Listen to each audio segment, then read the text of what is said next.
আসসালামু আলাইকুম। নদের সেলবিডি ইউটিউব চ্যানেলে আপনাদের সবাইকে স্বাগত। জয় গুরু, জয় হোক পাক পাঞ্জাতন আহলেবাদ ও বিশ্ব মানবতার।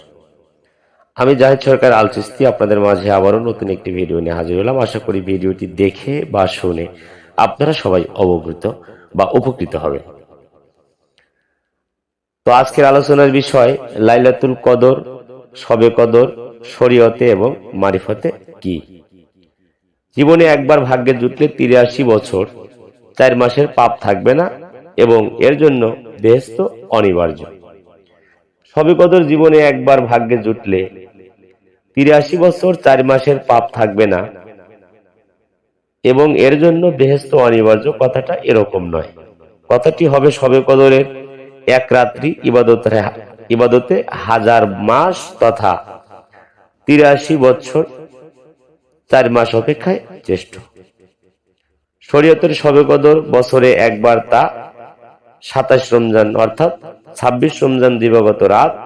কিন্তু মারিফতের শবে কদর নির্দিষ্ট কোনো সংখ্যাই নেই। কদর অর্থ সম্মান বা ইজ্জত।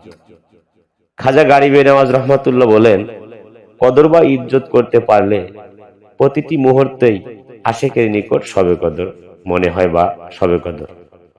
শবে কদরের একটি বৈশিষ্ট্য হলো এ রাতে রুহু নাজিল হয়। বিষয়টা কিন্তু গভীরভাবে বুঝতে হবে। আমরা তো সবাই শবে কদর করতেছি, আদায় করতেছি, কিন্তু বিষয়টা দেখেন বুঝতে হবে। শবে কদরের মূল বৈশিষ্ট্য হলো এ রাতে রুহু নাজিল হয়। আর রুহ হলো আল্লাহর আদেশ। আল্লাহ তাআলা ইরশাদ করেন,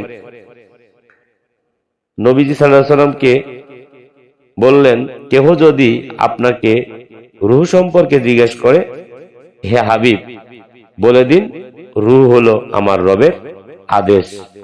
এ বিষয়ে তোমাদেরকে সামান্য জ্ঞানী দান করা হয়েছে।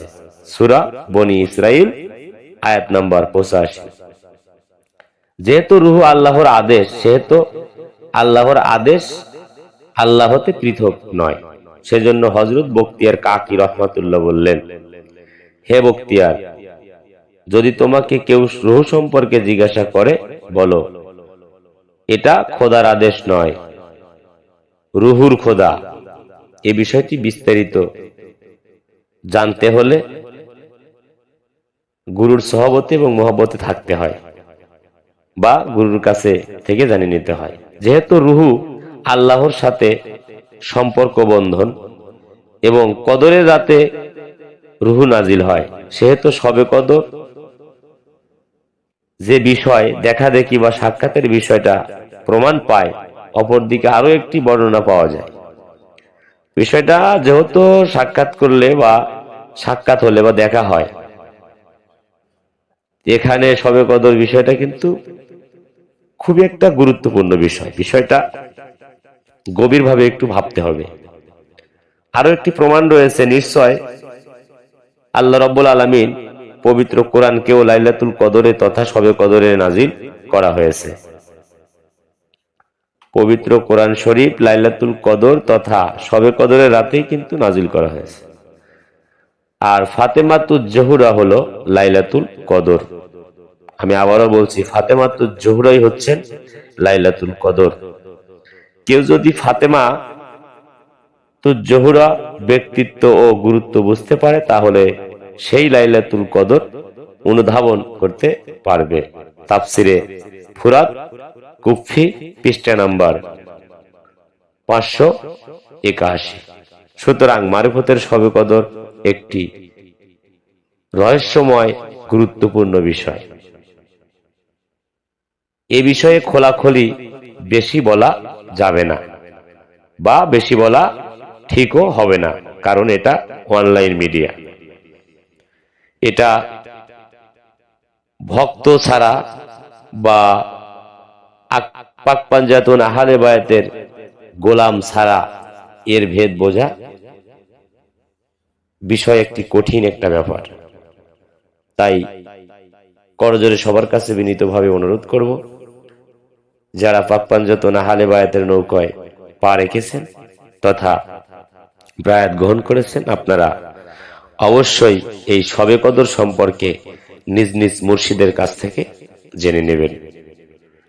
আর যারা এখনো পাক পাঞ্জাতন আহলে বায়াত অন্তর্ভুক্ত হন নাই বা কলেমা পড়ে মুসলমান হন নাই, তারা অবশ্যই হক্কানি একজন আলেম দেখে আপনার যেখানে ভালো লাগে সেখানে হাত দিয়ে বায়াত হয়ে আত্মসমর্পণ করে মান আরাফা নাফসাহু ফাকাদ আরাফা রাব্বাহু, নিজকে নিজের চেনার একটা রাস্তায় আসবেন, নিজকে নিজে চিনবেন, তাহলে আল্লাহকে চেনা যাবে বা দেখা যাবে।